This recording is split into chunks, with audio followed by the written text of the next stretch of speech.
ओम नमः शिवाय भक्तजनों, स्वागत है आप सभी का भक्ति सागर चैनल में।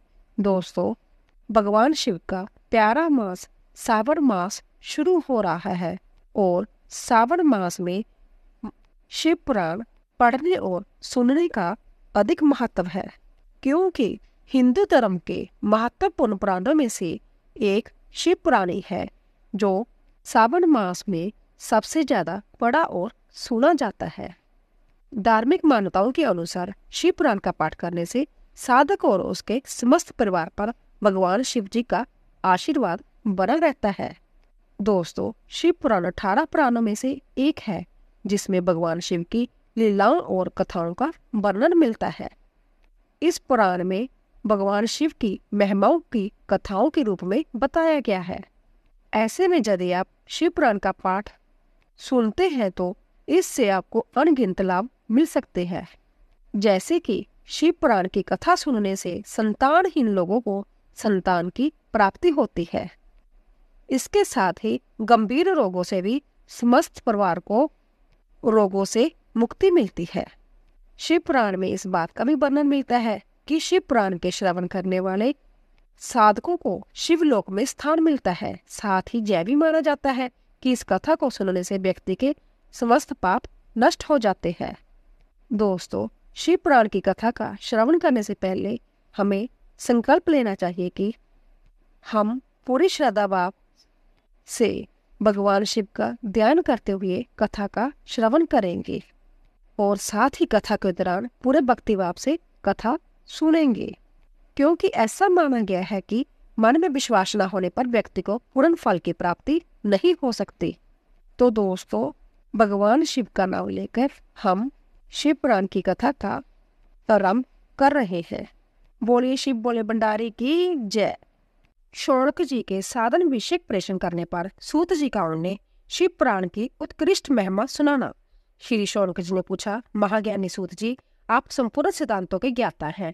प्रभु, मुझसे पुराणों की कथाओं का सार तब का विशेष रूप से वर्णन कीजिए। ज्ञान और वैराग्य सहित भक्ति से प्राप्त होने वाले विवेक की वृद्धि कैसे होती है तथा साधु पुरुष किस प्रकार अपने काम क्रोध आदि मानसिक विकारों का निवारण करते हैं। इस घोर कलिकाल में जीव प्राय आसुर स्वभाव के हो गए हैं। उस जीव समुदायों को शुद्ध देवी संपत्ति से युक्त बनाने के लिए सर्वश्रेष्ठ उपाय क्या है? आप इस समय मुझे ऐसा कोई शाश्वत साधन बताइए जो कल्याणकारी वस्तु में भी सबसे उत्कृष्ट एवं परम मंगलकारी हो तथा पवित्र करने वाले उपायों में भी सर्वोत्तम पवित्र कारक उपाय हो।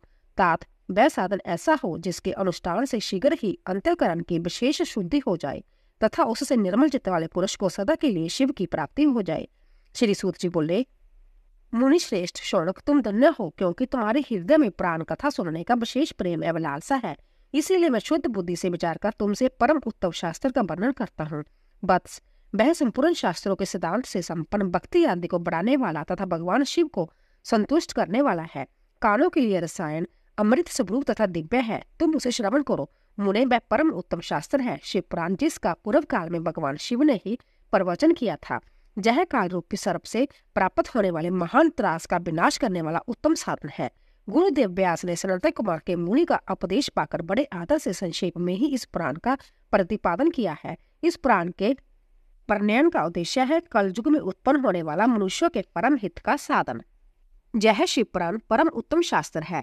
इसे इस भूतल पर भगवान शिव का स्वरूप समझना चाहिए और सब प्रकार से इसका सेवन करना चाहिए। इसका पठन और श्रवण सर्वसाधारण रूप है। इससे शिव भक्ति पाकर श्रेष्ठतम स्थिति में पहुंचा हुआ मनुष्य शीघ्र ही शिव पद को प्राप्त कर लेता है। इसीलिए संपूर्ण जतन करके मनुष्य ने इस पुराण को पढ़ने की इच्छा की है अथवा इसके अध्ययन को अभिष्ट साधन माना है। इसी तरह इसका प्रेम पूर्वक श्रवण भी संपूर्ण मनोवांछित फलों को देने वाला है। भगवान शिव के इस पुराण को सुनने से मनुष्य सब पापों से मुक्त हो जाता है तथा इस जीवन में बड़े बड़े उत्कृष्ट भोगों का उपभोग करके अंत में शिवलोक को प्राप्त कर लेता है। यह शिव पुराण नामक ग्रंथ 24,000 श्लोक से युक्त है। इसकी 7 संहिताएं हैं। मनुष्य को चाहिए कि वह भक्ति, ज्ञान और वैराग्य से संपन्न हो बड़े आदर से इसका श्रवण करे।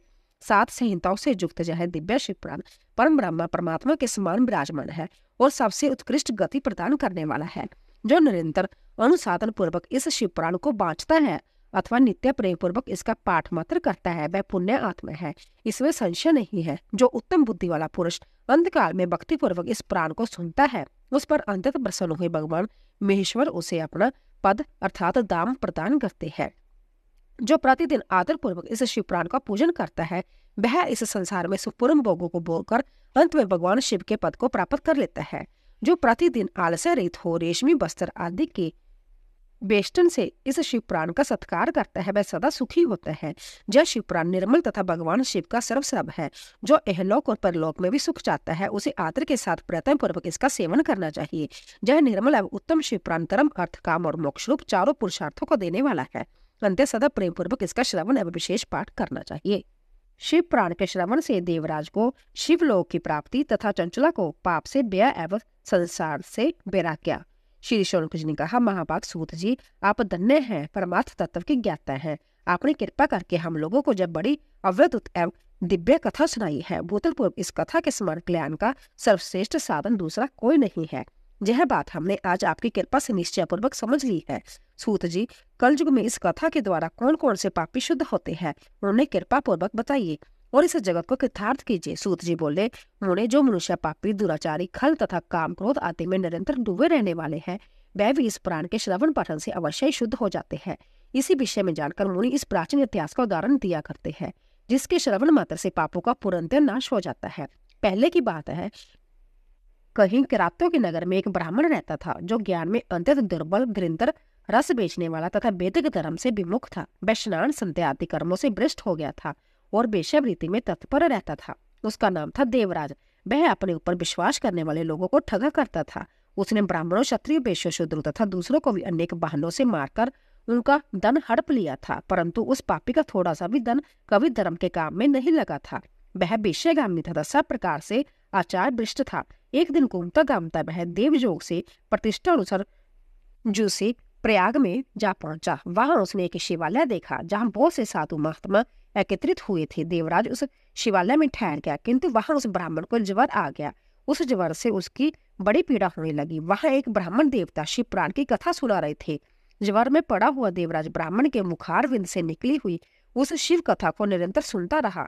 1 मास के बाद वह ज्वर से अत्यंत पीड़ित होकर चल बसा। जमराज के दूत आए और उसे पाशों से बांधकर बलपूर्वक जमपुरी में ले गए। इतने में भी शिव लोग भगवान शिव के पार्षदगण आ गए। उनके गौर अंग कर्पूर के समान उज्जवल थे, हाथ त्रिशूल से शोभित हो रहे थे।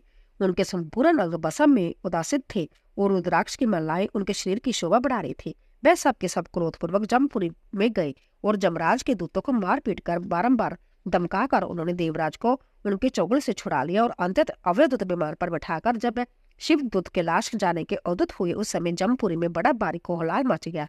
उस कोलाहल को सुनकर धर्मराज अपने भवन से बाहर आए। साक्षात दूसरे रुद्र के समान प्रतीत होने वाले उन चारों दूतों को देखकर धर्मराज ने उनका विधि पूर्वक पूजन किया और ज्ञान दृष्टि से देखकर सारा वृत्तांत जान लिया।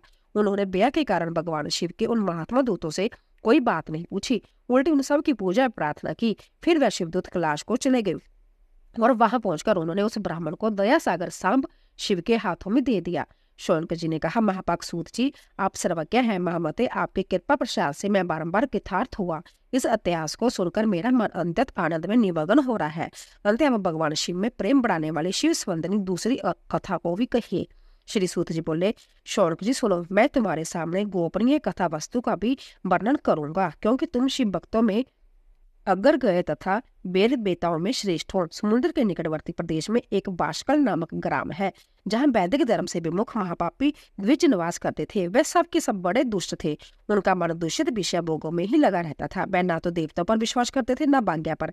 वे सभी कुटिल वृत्ति वाले थे। किसानी करते हुए बांधते बांधते के घातक अस्त्र शास्त्र रखते हैं। वह व्यचारी और खल है। ज्ञान वैराग्य तथा सधर्म का सेवन ही मनुष्य के लिए परम पुरुषार्थ है। इस बात को वह बिल्कुल नहीं जानते थे। वह सभी पशु बुद्धि वाले हैं। जहाँ की द्विज ऐसे हो, वहां के अन्य वर्णों के विषय में क्या कहा जाए। अन्य वर्णों के लोग भी उन्हीं की भांति कुतिस्त विचार रखने वाले सब धर्म विमुख एवं खल है। वह सदा को कर्म लगे रहते और नित्य विषय भोगों में ही डूबे रहते हैं। वहां की सब स्त्रियां भी कुटिल स्वभाव की, स्वेच्छाचारणी, पाप सख्त, कुत्सित विचार वाली और व्यचारणी है। वह सद्व्यवहार तथा सदाचार से सर्वथा शून्य है। इस प्रकार वहां दुष्टों का ही निवास है। उस बाष्कल नामक ग्राम में किसी समय एक बिंदुक नामधारी ब्राह्मण था। वह बड़ा अदम था, दुरात्मा और महापापी था। जब भी उसकी स्त्री बड़ी सुंदरी थी तो भी वह कुमार्ग पर ही चलता था। उसकी पत्नी का नाम चंचुला था। वह सदा उत्तम धर्म के पालन में लगी रहती थी, तो भी उसे छोड़कर वह दुष्ट ब्राह्मण वेश्यागामी हो गया था। इस तरह के कुर्म में लगे हुए उस बिंदु के बहुत वर्ष व्यतीत हो गए। उसकी स्त्री चंचुला काम में पीड़ित होने पर भी सब धर्म का नाश के ब्याह से क्लेश सहकर भी दीर्घकाल तक धर्म में भ्रष्ट नहीं हुई, परंतु दुराचारी पति के आचरण से प्रभावित हो आगे चलकर वह स्त्री भी दुराचारणी हो गई। इस तरह दुराचार में डूबे हुए उन मूर्छित वाले पति पत्नी का बहुत सा समय व्यर्थ बीत गया। तदंतर शूद्र जातीय वेश्या का पति बना हुआ वह दूषित बुद्धि वाला दृष्ट ब्राह्मण बिंदुक समय अनुसार मृत्यु को प्राप्त हो नरक में जा पड़ा। बहुत दिनों तक नरक के दुख भोग कर वह मूढ़ बुद्धि पापी विंध्या पर्वत पर भयंकर पिशाच हुआ। इधर उस दुराचारी पति बिंदु की मर जाने पर वह मूढ़ हृदय चंचला बहुत समय तक पुत्रों के साथ अपने घर में ही रही। एक दिन देवयोग से किसी पुण्य पर्व के आने पर वह स्त्री बाई बंधुओं के साथ गोकर्ण क्षेत्र में गई। तीर्थ यात्रियों के संग से उसने भी उस समय जाकर किसी तीर्थ के जल में स्नान किया। फिर वह साधारणतः मेला देखने की दृष्टि से बंधुजनों के साथ जंतर तंत्र घूमने लगी। घूमती गामती किसी देव मंदिर में गई और वहां उसने एक देवक ब्राह्मण के मुख से भगवान शिव की परम पवित्र एवं मंगलाकारिणी उत्तम पुराणिक कथा सुनी। कथावाचक ब्राह्मण कह रहे थे कि जो स्त्रियां पर पुरुषों के साथ व्यभिचार करती है वह मरने के बाद जब जमलोक में जाती है तब जमराज के दूत उनकी जोनी में तपे हुए लोहे का परिग डालते हैं। पुराणिक ब्राह्मण के मुख से जय वैराग्य बढ़ाने वाली कथा सुनकर चंचुला भैया से व्याकुल बाहर कांपने लगी। जब कथा समाप्त हुई और सुनने वाले सब लोग वहां से बाहर चले गए तब वह व्यावित नारी एकांत में शिव पुराण की कथा वाचने वाले उन ब्राह्मण देवता से बोली। चंचला ने कहा, ब्राह्मण, मैं अपने धर्म को नहीं जानती थी, इसीलिए मेरे द्वारा बड़ा दुराचार हुआ है। स्वामिन, मेरे ऊपर अनुपम कृपा करके आप मेरा उद्धार कीजिए। आज आपके वैराग्य रस से ओतप्रोत इस प्रवचन को सुनकर मुझे बड़ा भय लग रहा है। मैं कांप उठी हूँ और मुझे इस संसार में वैराग्य हो गया है। मुझ मूढ़ चित्त वाली पापनी को धिक्कार है। मैं सर्वथा निंदा के योग्य हूँ, कुत्सित विषयों में फंसी हुई हूँ और अपने धर्म से विमुख हो गई हूँ। हाय, ना जाने किस किस घोर कष्टदायक दुर्गति में मुझे पड़ना पड़ेगा और वहां कौन बुद्धिमान पुरुष कुमार्ग में मन लगाने वाली मुझ पापनी का साथ देगा। मृत्यु काल में उन भयंकर जमदूतों को मैं कैसे देखूंगी। जब वह बलपूर्वक मेरे गले में फंदे डालकर मुझे बांधेंगे तब मैं कैसे धीरज धारण कर सकूंगी। नरक में जब मेरे शरीर के टुकड़े टुकड़े किए जाएंगे उस समय विशेष दुख देने वाले उस महायातना को मैं वहां कैसे सहूंगी। हाय, मैं मारी गई, मैं जल गई, मेरा हृदय विदीर्ण हो गया और मैं सब प्रकार से नष्ट हो गई हूँ, क्योंकि मैं हर तरह से पापों में ही डूबी रही हूँ। ब्राह्मण, आप ही मेरे गुरु, आप ही माता और आप ही पिता हैं। आपकी शरण में आई हूँ, मुझे दीन अबला का आप ही उद्धार कीजिए, उद्धार कीजिए। सूत जी कहते हैं, शौनक जी, इस प्रकार खेद और वैराग्य से युक्त हुई चंचुला ब्राह्मण देवता के दोनों चरणों में गिर पड़ी। तब उन बुद्धिमान ब्राह्मण ने कृपा पूर्वक उसे उठाया और इस प्रकार कहा।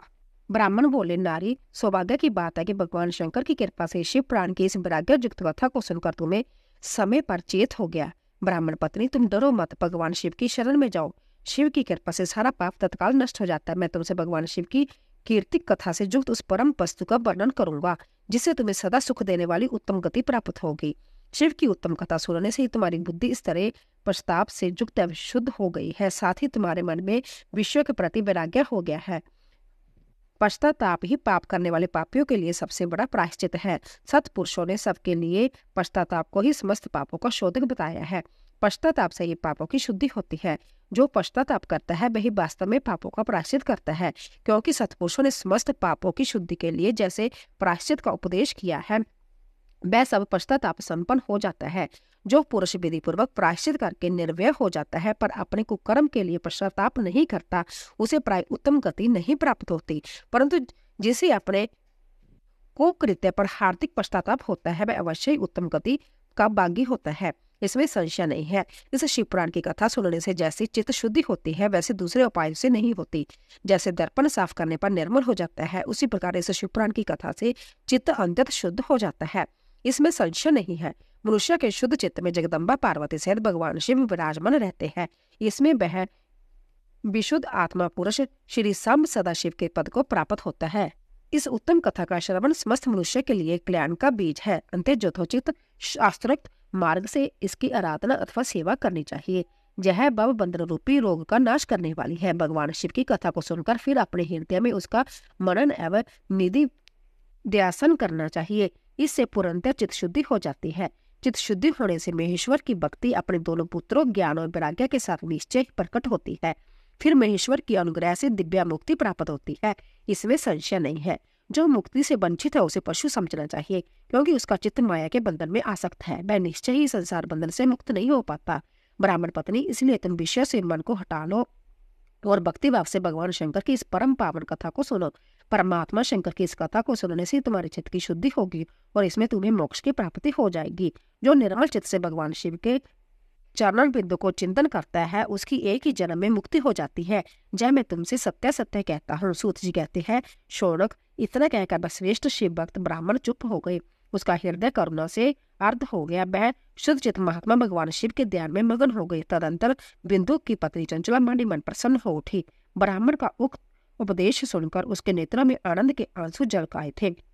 वह ब्राह्मण पत्नी चंचला हर्ष भर से हृदय से उन श्रेष्ठ ब्राह्मण के दोनों चरणों में गिर पड़ी और हाथ जोड़कर बोली, मैं कृतार्थ हो गई। फिर उठकर वैराग्य युक्त उत्तम बुद्धि वाली वह स्त्री जो अपने पापों के कारण तिक्त थी, उन महान शिव भक्त ब्राह्मण से हाथ जोड़कर गदगद वाणी से बोली।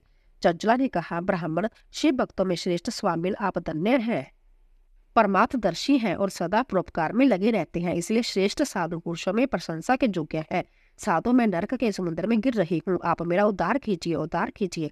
पुराणिक अर्थ तत्व से संपन्न जिस सुंदर शिव पुराण की कथा को सुनकर मेरे मन में संपूर्ण विषयों से वैराग्य उत्पन्न हो गया है, उसी इस शिव पुराण को सुनने के लिए इस समय मेरे मन में बड़ी श्रद्धा हो रही है। सूत जी कहते हैं, ऐसा कहकर हाथ जोड़कर उनका अनुग्रह पाकर चंचला उस शिव पुराण की कथा को सुनने की इच्छा मन में लिए उन ब्राह्मण देवता की सेवा में तत्पर हो वहां रहने लगी। तदंतर शिव भक्तों में श्रेष्ठ और शुद्ध बुद्धि वाले उन ब्राह्मण देव ने उस स्थान पर उस स्त्री को शिव पुराण की उत्तम कथा सुनाई। इस प्रकार उस गोकर्ण के नामक महाक्षेत्र में उन्हीं श्रेष्ठ ब्राह्मण से उसने शिव पुराण की वह परम उत्तम कथा सुनी, जो भक्ति ज्ञान और वैराग्य को बढ़ाने वाली तथा मुक्ति देने वाली है। उस परम उत्तम कथा को सुनकर वह ब्राह्मण पत्नी अंतत कृतार्थ हो गई। उसका चित्त शीघ्र ही शुद्ध हो गया। फिर भगवान शिव के अनुग्रह से उसके हृदय में शिव के सगुण स्वरूप का चिंतन होने लगा। इस प्रकार उसने भगवान शिव में लगी रहने वाली उत्तम बुद्धि पाकर शिव के सच्चिदानंदमय स्वरूप का बारंबार चिंतन आरंभ किया। फिर समय के पूरा होने पर भक्ति ज्ञान और वैराग्य से युक्त हुई चंचला ने अपने शरीर को बिना किसी कष्ट के त्याग दिया। इतने में ही त्रिपुर शत्रु भगवान शिव का भेजा हुआ एक दिव्य विमान द्रुत गति वहां से पहुंचा, जो उनके अपने गणों से संयुक्त और भांति भांति के शोभा साधन से संपन्न था। चंचला उस विमान पर आरूढ़ हुई और भगवान शिव के श्रेष्ठ पार्षदों से उसे तत्काल शिवपुरी में पहुंचा दिया। उसके सारे मल धुल गए थे। वह दिव्य स्वरूप धारिणी दिव्यांगना हो गई थी। उसके दिव्य अवयव उसकी शोभा बढ़ाते थे। मस्तक पर अर्धचंद्र का मुकुट धारण किए वह गौरांगी देवी शोभाशाली दिव्य आभूषण से विभूषित थी। शिवपुरी में पहुंचकर उसने सनातन देवता त्रिनेत्रधारी महादेव जी को देखा। सभी मुख्य मुख्य देवता उनकी सेवा में खड़े थे। गणेश, भृंगी, नंदीश्वर तथा वीर भद्रेश्वर आदि उनकी सेवा में उत्तम भक्तिभाव से उपस्थित थे। उनकी अंग कांति करोड़ों सूर्य के समान प्रकाशित हो रही थी। कंठ में नील चिन्ह शोभा पाता था। 5 मुख और प्रत्येक मुख में 3-3 नेत्र थे। मस्तक पर अर्धचंद्राकार मुकुट शोभा देता था। उन्होंने अपने बामंग बाग में गौरी देवी को बिठा रखा था, जो विद्युत पुंज के समान प्रकाशित थी। गौरीपति महादेव जी की कांति कर्पूर के समान गौर थी। उनका सारा शरीर श्वेत बसम से वासित था। शरीर पर श्वेत वस्त्र शोभा पा रहे थे। इस प्रकार परम उज्ज्वल भगवान शंकर का दर्शन करके वह ब्राह्मण पत्नी चंचला बहुत प्रसन्न हुई। अंतर प्रीति युक्त होकर उसने बड़ी उतावली के साथ भगवान को बारंबार प्रणाम किया। फिर हाथ जोड़कर वह बड़े प्रेम से आनंद और संतोष से युक्त हो विनीत भाव से खड़ी हो गई। उसके नेत्रों से आनंद के अश्रुओं की अविरल धारा बहने लगी तथा संपूर्ण शरीर में रोमांच हो गया। उस समय भगवती पार्वती और भगवान शंकर ने उसे बड़ी करुणा के साथ अपने पास बुलाया और सौम्य दृष्टि से उसकी ओर देखा। पार्वती जी ने तो दिव्य स्वरूप धारण बिंदु प्रिया चंचला को प्रेम पूर्वक अपनी सखी बना लिया। वह उस परमानंद मगन ज्योति स्वरूप सनातन धाम में अविचल निवास पाकर दिव्य सौख्य से संपन्न हो अक्षय सुख का अनुभव करने लगी। सूत जी बोले, शौनक, एक दिन परम आनंद में निमग्न हुई चंचला ने उमा देवी के पास जाकर प्रणाम किया और दोनों हाथ जोड़कर वह उनकी स्तुति करने लगी। चंचला बोले, हे गिरिजा नंदनी, सकंद माताओं में मनुष्य में सदा आपका सेवन किया है। समस्त सुखों को देने वाली शंभु प्रिय आप ब्राह्मण स्वरूपणी है। विष्णु ब्रह्मा आदि देवताओं द्वारा सेव्य है। आप ही सुगुण निर्गुण हैं तथा आप ही सूक्ष्म सच्चिदानंद स्वरूपिणी आद्या प्रकृति है। आप ही संसार की सृष्टि पालन संहार करने वाली है। तीनों गुणों का आश्रय भी आप ही है। ब्रह्मा विष्णु और महेश्वर इन तीनों देवताओं का आवास स्थान तथा उनकी उत्तम प्रतिष्ठा करने वाली पराशक्ति आप ही है। सूत जी कहते हैं, शौनक जी, जिसे सदगति प्राप्त हो चुकी थी वह चंचला इस प्रकार महेश्वर पत्नी उमा की स्तुति करके सिर झुकाए चुप हो गई। उसके नेत्र में प्रेम के आंसू उमड़ाए थे। तब करुणा से भरी हुई शंकर प्रिया भक्त वत्सला पार्वती देवी ने चंचला को संबोधित करके बड़े प्रेम से इस प्रकार कहा। पार्वती बोली, सखी चंचले सुंदरी, मैं तुम्हारी की हुई इस स्तुति से बहुत प्रसन्न हूँ। बोले, क्या वर मांगती हो? तुम्हारे लिए मुझे कुछ भी अदेय नहीं है। चंचला बोली, निष्पाप गिरिजा कुमारी, मेरे पति बिंदुक इस समय कहाँ है? उनकी कैसी गति है जय मैं नहीं जानती। कल्याणमयी दीन वत्सले, मैं अपने उन पति देव से जिस प्रकार संयुक्त हो सकूं वैसे ही उपाय कीजिए। महेश्वरी महादेवी, मेरे पति एक शूद्र जातीय वेश्या के प्रति आसक्त थे और पाप में ही डूबे रहते थे। उनकी मृत्यु मुझसे पहले ही हो गई थी। ना जाने वह किस गति में प्राप्त हुए हैं। गिरिजा बोली, बेटी तुम्हारा बिंदु का नाम वाला पति बड़ा पापी था। उसका अंतःकरण बड़ा ही दूषित था। वेश्या का उपभोग करने वाला वह महामूढ़ मरने के बाद नरक में पड़ा अनगिनत वर्षों तक नरक में नाना प्रकार के दुख भोग कर वह पापात्मा अपने शेष पाप को मोकने के लिए विंध्य पर्वत पर पिशाच हुआ है। इस समय वह पिशाच अवस्था में ही है और नाना प्रकार के क्लेश उठा रहा है। वह दुष्ट वही बाजू पिकर और सदा सब प्रकार के कष्ट सहता है। सूत जी कहते हैं, शौनक जी, गौरी देवी की जय बात सुनकर उत्तम व्रत का पालन करने वाली चंचला उस समय पति के महान दुख से दुखी हो गई। फिर मन के स्थिर करके वह ब्राह्मण पत्नी ने व्यथित हृदय से महेश्वरी को प्रणाम करके पुण्य पूछा। चंचला बोली, महेश्वरी महादेवी, मुझ पर कृपा कीजिए और दूषित कर्म करने वाले मेरे उस दुष्ट पति का अब उद्धार कीजिए। देवी, कुटिस्थ बुद्धि वाले मेरे उस पापात्मा पति को किस उपाय से उत्तम गति प्राप्त हो सकती है? शीघ्र बताइए। आपको नमस्कार है। पार्वती ने कहा, तुम्हारा पति यदि शिव प्राण की पुण्य में उत्तम कथा सुने तो सारी दुर्गति पार करके वह उत्तम गति का भागी हो सकता है। अमृत के समान मधुर अक्षरों से युक्त गौरी देवी का जय वचन आदर पूर्वक सुनकर चंचला ने हाथ जोड़कर मस्तक झुकाकर उन्हें बारंबार प्रणाम किया और अपने पति के समस्त पापों की शुद्धि तथा उत्तम गति की प्राप्ति के लिए पार्वती देवी से जय प्रार्थना की। मेरे पति को शिव प्राण सुनाने की व्यवस्था होनी चाहिए। उस ब्राह्मण पत्नी के बारंबार प्रार्थना करने पर शिवप्रिया गौरी देवी को बड़ी दया आई। उन भक्त वत्सला महेश्वरी गिरिजा कुमारी ने भगवान शिव की उत्तम कीर्ति का गान करने वाले गंधर्व राज तुम्बरका को बुलाकर उनसे प्रसन्नता पूर्वक इस प्रकार कहा, तुम्बरो, तुम्हारी भगवान शिव में प्रीति है। तुम मेरे मन की बातों को जानकर मेरे अविष्ट कार्य को सिद्ध करने वाले हो। इसीलिए मैं तुमसे एक बात कहती हूँ, तुम्हारा कल्याण हो। तुम मेरी इस सखी के साथ शीघ्र ही विंध्या पर्वत पर जाओ। वहां एक महाघोर और भयंकर पिशाच रहता है। उसका वृत्तांत तुम आरंभ से ही सुनो। मैं तुमसे प्रसन्नता पूर्वक सब कुछ बताती हूँ। पूर्व जन्म में वह पिशाच बिंदुक नामक ब्राह्मण था। मेरी इस सखी चंचला का पति था, परंतु वह दुष्ट वेश्यागामी हो गया। स्नान संध्या आदि नित्य कर्म छोड़कर अपवित्र रहने लगा। क्रोध के कारण उसकी बुद्धि पर मूढ़ता छा गई थी। वह कर्तव्य का विवेक नहीं कर सकता था। अवक्षय बक्षण सज्जनों से द्वेष और दूषित वस्तु का दान लेना यही उसका स्वाभाविक कर्म बन गया था। वह अस्त्र शस्त्र लेकर हिंसा करता, बाएं हाथ से खाता, दिनों को सताता और क्रूरता पूर्वक पराये घरों में आग लगा देता था। चंडालों से प्रेम करता और प्रतिदिन वेश्या के संपर्क में रहता था। बड़ा दुष्ट था। वह पापी अपनी पत्नी का परित्याग करके दुष्टों के संग में ही आनंद मानता था। वह मृत्यु पर्यंत दुराचार में ही फंसा रहा। फिर अंतकाल आने पर उसकी मृत्यु हो गई। वह पापियों के भोग स्थान घोर जमपुर में गया और वहां बहुत से नरकों का उपभोग करके वह दुष्टात्मा जीव इस समय विंध्या पर्वत पर पिशाच बना हुआ है। वह दुष्ट पिशाच अपने पापों का फल भोग रहा है। तुम उसके आगे जतन पूर्वक शिव प्राण की उस दिव्य कथा का प्रवचन करो जो परम पुण्यमी तथा समस्त पापों का नाश करने वाली है। शिव प्राण की कथा का श्रवण सबसे उत्कृष्ट पुण्य कर्म है। उससे उसका हृदय शीघ्र ही समस्त पापों से शुद्ध हो जाएगा और वह प्रेत जोनि का परित्याग कर देगा। उस दुर्गति से मुक्त होने पर बिंदु नामक पिशाच को मेरी आज्ञा से विमान पर बिठाकर तुम भगवान शिव के समीप ले आओ। सूत जी कहते हैं, शौनक महेश्वरी उमा के इस प्रकार आदेश देने पर गंधर्वराज तुम्बरुका माने मन बड़े प्रसन्न हुए। उन्होंने अपने भाग्य की सराहना की। फिर उस पिशाच की सती साध्वी पत्नी चंचला के साथ विमान पर बैठकर नारद के प्रिय मित्र तुम्बरु वेगपूर्वक विंध्याचल पर्वत पर गए जहां वह पिशाच रहता था। वहां उन्होंने उस पिशाच को देखा। उसका शरीर विशाल था, ठोड़ी बहुत बड़ी थी। वह कभी हंसता, कभी रोता और कभी उछलता था। उसकी आकृति बड़ी विकराल थी। भगवान शिव की उत्तम कीर्ति का गान करने वाले महाबली तुम्बरु ने उस अंतर भयंकर पिशाच को पाशों द्वारा बांध लिया। तदंतर तुम्बरु ने शिव प्राण की कथा बांचने का निश्चय करके उत्सव युक्त स्थान और मंडप आदि की रचना की। इतने में ही संपूर्ण लोकों में बड़े वेग से जय प्रचार हो गया कि देवी पार्वती की आज्ञा से एक पिशाच का उद्धार करने के उद्देश्य से शिवपुराण की उत्तम कथा सुनाने के लिए तुम्बरका विंध्या पर्वत पर गए हैं। फिर तो उस कथा को सुनने के लोभ से बहुत से देव ऋषि भी शीघ्र ही वहां आ पहुंचे। आदर पूर्वक शिवपुराण सुनने के लिए आए और लोगों का उस पर्वत पर बड़ा अवैध और कल्याणकारी समाज जुट गया। फिर तुम्बरका ने उस पिशाच को पांचों से बांधकर आसन पर बैठाया और हाथ में बीना लेकर गौरीपति की कथा का गान आरंभ कर दिया। पहली अर्थात बिंदेश्वर संहिता से लेकर 7वीं बाजू संहिता तक महात्म्य सहित शिवपुराण की कथा उन्होंने स्पष्ट वर्णन किया। सातों संहिताओं सहित शिवपुराण का आदरपूर्वक श्रवण करके वह सभी श्रोता पूर्णतः कृतार्थ हो गए। उस परम पुण्य में शिवपुराण को सुनकर उस पिशाच ने अपने सारे पापों को धोकर उस पिशाचिक शरीर को त्याग दिया। फिर तो शीघ्र ही उसका रूप दिव्य हो गया, अग कांति गौरवपूर्ण हो गया। शरीर पर श्वेत वस्त्र तथा सब प्रकार के पुरुषों उचित आभूषण उसके अंगों को उवेदासित करने लगे। वह त्रिनेत्रधारी चंद्रशेखर रूप हो गया। इस प्रकार दिव्य देदारी होकर श्रीमान बिंदुक अपनी परम बल्लभा चंचला के साथ संभव पार्वती वल्लभ भगवान शिव का गुणगान करने लगा। उसकी स्त्री को इस प्रकार दिव्य रूप से सुशोभित देखकर सभी देव ऋषि बड़े विस्मित हुए। उनका चित्त परम आनंद से परिपूर्ण हो गया। भगवान महेश्वर की अवैध चरित्र सुनकर वह सभी श्रोता परम कृतार्थ प्रेम पूर्वक श्री शिव का जशोगान करते हुए अपने अपने धाम को चले गए। दिव्या रूपधारी श्रीमान बिंदुक भी सुंदर विमान पर अपनी प्रियतमा के पास बैठकर सुखपूर्वक आकाश में स्थित हो बड़ी शोभा पाने लगा।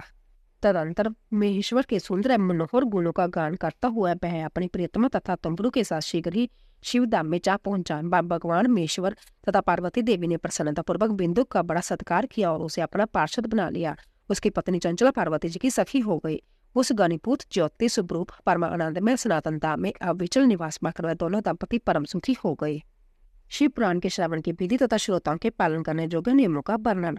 शौनक जी कहते हैं, महापराग व्यास शिष्य सूत जी, आपको नमस्कार, आप धन्य है, शिव भक्तों में श्रेष्ठ है, आपके महान गुण वर्णन करने योग्य है। अब आप कल्याण में शिव पुराण की श्रवण विधि बतलाइए जिससे सभी श्रोताओं को संपूर्ण उत्तम फल की प्राप्ति हो सके। सूत जी ने कहा, मुने शौनक, अब मैं तुम्हें संपूर्ण फल की प्राप्ति के लिए शिव पुराण के श्रवण की विधि बता रहा हूँ। पहले किसी ज्योतिषी को बुलाकर दान मान से संतुष्ट करके अपने सहयोगी लोगों को साथ बैठाकर बिना किसी विघ्न बाधा की कथा की समाप्ति होने के उद्देश्य से शुद्ध मुहूर्त का अनुसंधान कराई और प्रयत्न पूर्वक देश देश में स्थान स्थान पर जय संदेश भेजे कि हमारे जहाँ शिव पुराण की कथा होने वाली है। अपने कल्याण की इच्छा के रखने वाले लोगों को उसे सुनने वाले के लिए अवश्य पधारना चाहिए। कुछ लोग भगवान श्री हरि की कथा से बहुत दूर पड़े रहते हैं। कितने ही स्त्री शुद्ध रात्रि भगवान शंकर की कथा कीर्तन से वंचित रहते हैं। उन सबको भी सूचना हो जाए ऐसा प्रबंध करना चाहिए। देश देश में जो भगवान शिव के भक्त हो तथा शिव कथा के कीर्तन और श्रवण के लिए उत्सुक हो उन सबको आदर पूर्वक बुलवाना चाहिए और आए हुए लोगों का सब प्रकार से आदर सत्कार करना चाहिए। शिव मंदिर में, तीर्थ में, वन प्रांत में अथवा घर में शिव पुराण की कथा सुनने के लिए उत्तम स्थान का निर्माण करना चाहिए। केले के खंभों से सुशोभित एक ऊंचा कथा मंडप तैयार कराए, उसे सब ओर से फल पुष्प आदि से तथा सुंदर चंदोवे से अलंकृत करे और चारों ओर दरवाजा पताका लगाकर तरह तरह के सामानों से सजाकर सुंदर शोभा संपन्न बना दे। भगवान शिव के प्रति सब प्रकार से उत्तम भक्ति करनी चाहिए। वही सब तरह से आनंद का विधान करने वाले हैं। परमात्मा भगवान शंकर के लिए दिव्य आसन का निर्माण करना चाहिए तथा कथावाचक के लिए भी एक ऐसा दिव्य आसन बनाना चाहिए जो उनके लिए सुखद हो सके। मुझे नियम पूर्वक कथा सुनाने वाले श्रोताओं के लिए भी जथा योग्य सुंदर स्थानों की व्यवस्था करनी चाहिए। अन्य लोगों के लिए साधारण स्थान ही रखनी चाहिए जिसके मुख से निकली हुई वाणी देहदारियों के लिए कामधेनु के समान अविष्ट फल देने वाली होती है। उस प्राण बेता विधान वक्ता के प्रति तुच्छ बुद्धि कभी नहीं करनी चाहिए। संसार में जन्म तथा गुणों के कारण बहुत से गुरु होते हैं, परंतु उन सब में प्राणों का ज्ञाता विधान ही परम गुरु माना गया है। पुराण बेता पवित्र, दक्ष, शांत, ऐश्वर्य पर विजय पाने वाला, साधु और दयालु होना चाहिए। ऐसा प्रवचन कुशल विधान इस पुण्यमी कथा को कहे। सूर्य उदय से आरंभ करके 3:30 पहर तक उत्तम बुद्धि वाले विद्वान पुरुष को शिव पुराण की कथा सम्यक रीति से बांचनी चाहिए। मध्य काल में 2 घड़ी तक कथा पंथ रखनी चाहिए जिससे कथा कीर्तन से अवकाश पाकर लोग मल मूत्र का त्याग कर सके। कथा प्रारंभ के दिन में 1 दिन पहले व्रत ग्रहण करने के लिए वक्ता को शोर कर लेना चाहिए। जिन दिनों कथा हो रही हो उन दिनों प्रथम प्रांतः काल का सारा नित्यकर्म संक्षेप में ही कर लेना चाहिए। वक्ता के पास उसकी सहायता के लिए एक दूसरा वैसा ही विधान स्थापित करना चाहिए। वह भी सब प्रकार से संशय को निवृत्त करने में समर्थ और लोगों को समझाने में कुशल हो। कथा में आने वाले विघ्नों की निवृत्ति के लिए गणेश जी का पूजन करे। कथा के स्वामी भगवान शिव तथा विशेषतः शिव पुराण की पुस्तक की भक्ति भाव से पूजा करे। फिर उत्तम बुद्धि वाले श्रोता तन मन से शुद्ध एवं प्रसन्नचित्त हो आदर पूर्वक शिव पुराण की कथा सुने। जो वक्ता श्रोता अनेक प्रकार के कर्मों में भटक रहे हो, काम आदि 6 विकारों से युक्त हो, स्त्री में आसक्ति रखते हो और पखंड पूर्ण बातें कहते हो, वह पुण्य के भागी नहीं होते। जो लौकिक चिंता तथा धन ग्रह पुत्र आदि की चिंता को छोड़कर कथा में मन लगाए रहते हैं, उन शुद्ध बुद्धि पुरुषों को उत्तम फल की प्राप्ति होती है। जो श्रोता श्रद्धा और भक्ति से युक्त होते हैं, दूसरे कर्मों में मन नहीं लगाते और मौन पवित्र एवं उदेक शून्य होते हैं, वह ही पुण्य के भागी होते हैं। सूत जी बोले, शौनक, अब शिव पुराण की सुनने के व्रत लेने वाले पुरुषों के लिए जो नियम है उन्हें भक्ति पूर्वक सुनो। नियम पूर्वक इस श्रेष्ठ कथा को सुनने से बिना किसी विघ्न बाधा के उत्तम फल की प्राप्ति होती है। जो लोग दीक्षा से रहित है, उनका कथा श्रावण में अधिकार नहीं है। अंतम उन्हें कथा सुनने की इच्छा वाले सब लोगों को पहले वक्ता से दीक्षा ग्रहण करनी चाहिए। जो लोग नियम से कथा सुने, उनको ब्रह्मचर्य से रहना चाहिए। भूमि पर सोना, पत्तल में खाना और प्रतिदिन कथा समाप्त होने पर ही अन्न ग्रहण करना चाहिए। जिसमें शक्ति हो, प्राण की समाप्ति तक उपवास करके शुद्धता पूर्वक भक्ति भाव से उत्तम शिव पुराण को कथा सुने। इस कथा का व्रत लेने वाले पुरुष को प्रतिदिन एक ही बार भोजन करना चाहिए। जिस प्रकार से कथा श्रवण का नियम पर सुख पूर्वक सद सके, वैसे ही करना चाहिए। गरिष्ठ अन्न, दाल, जला अन्न, सेम, मसूर, बाप दूषित तथा वासी अन्न को खाकर कथावर्ती पुरुष कभी कथा को ना सुने। जिसने कथा का व्रत ले रखा हो, वह पुरुष प्याज, लहसुन, हींग, गाजर, मादक वस्तु तथा आमिष कही जाने वाली वस्तु को त्याग दे। कथा का व्रत लेने वाला पुरुष काम, क्रोध आदि 6 विकारों को, ब्राह्मणों की निंदा को तथा पतिव्रता और साधु संतों की निंदा को भी त्याग दे। कथावर्ती पुरुष प्रतिदिन सत्य, शोष, दया, मौन, सरलता, विनय तथा हार्दिक उदारता, इन सद्गुणों को सदा अपनाए रहे। श्रोता निष्काम हो जा सकाम, वह नियम पूर्वक कथा सुने। सकाम पुरुष अपने अविष्ट कामना को प्राप्त करता है और निष्काम पुरुष मोक्ष पा लेता है। दरिद्र, क्षयरोगी, पापी, भाग्यहीन तथा संतान रहित पुरुष भी इस उत्तम कथा को सुने।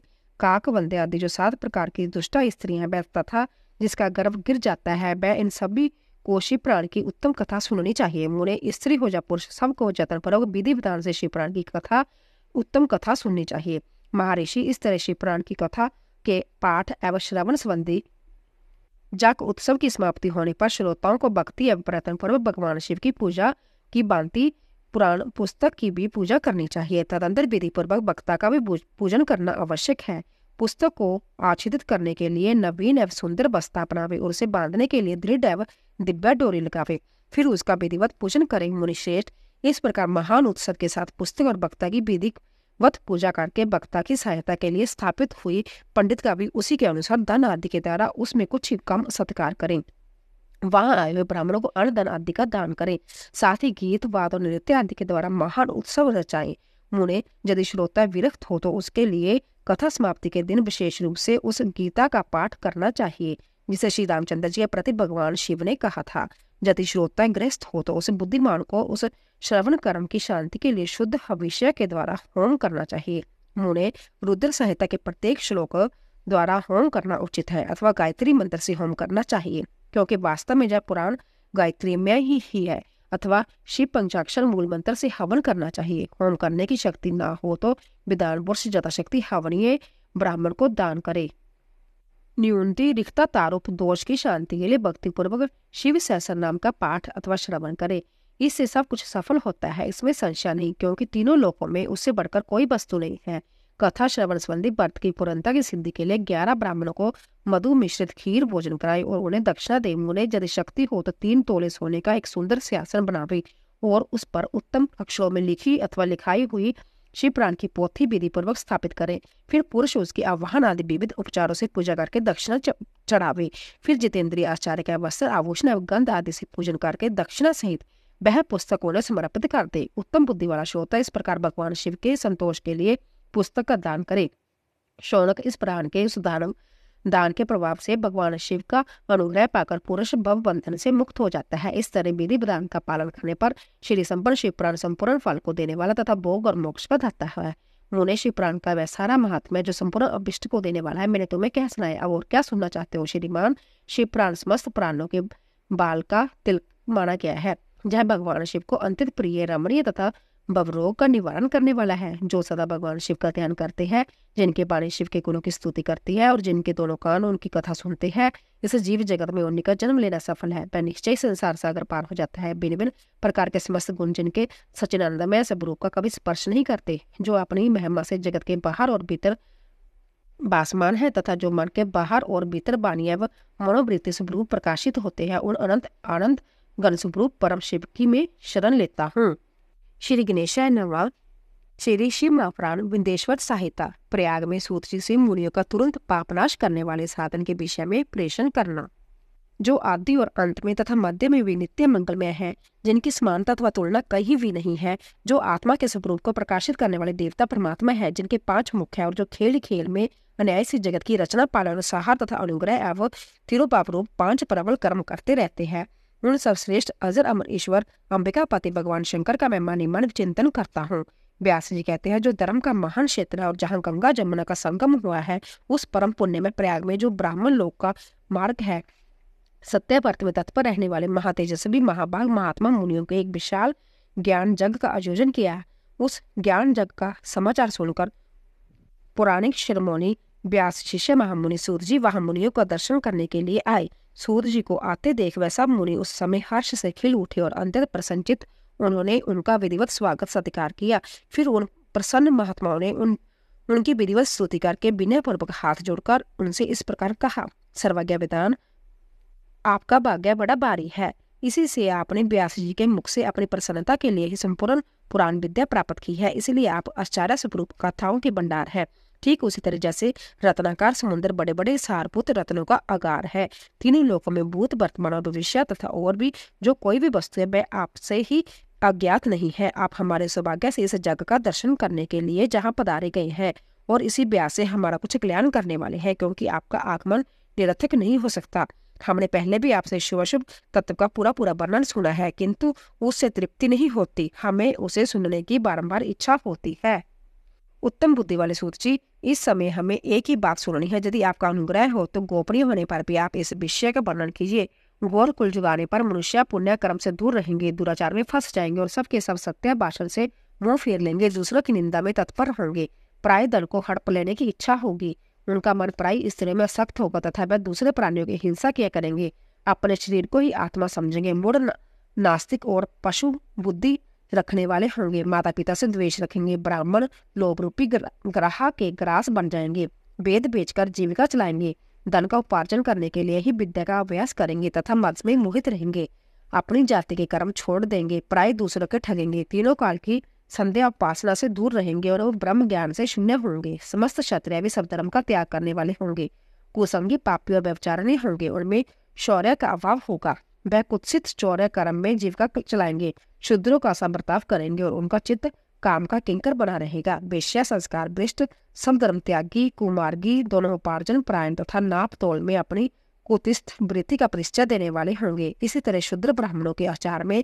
तत्पर होंगे, उनकी आकृति उज्जवल होगी, अर्थात वह अपना कर्म धर्म छोड़कर उज्जवल वेशभूषा से विभूषित हो व्यर्थ घूमेंगे, वह स्वभावतः ही अपने धर्म का त्याग करने वाले होंगे, उनके विचार धर्म के प्रतिकूल होंगे, वह कुटिल और द्विनिंदिक होंगे, यदि धनी हुए तो कुकर्म में लग जाएंगे, विद्वान हुए तो वाद विवाद करने वाले होंगे, अपने को कुलीन मानकर चारों वर्णों के साथ वैवाहिक संबंध स्थापित करेंगे, समस्त वर्णों को अपने संपर्क से भ्रष्ट करेंगे, वह लोग अपने अधिकार सीमा से बाहर जाकर द्विचित सत्कर्मों का अनुष्ठान करने वाले होंगे, कलयुग की स्त्रियां प्राय सदाचार से भ्रष्ट और पति का अपमान करने वाली होंगी, सास ससुर से द्रोह करने वाली होंगी, किसी से बयान नहीं मानेंगी, मलिन भोजन करेंगी, कुत्सित हाव भाव में तत्पर रहेगी, उनका शील स्वभाव बहुत बुरा होगा और वह अपने पति की सेवा से सदा ही विमुख रहेंगी।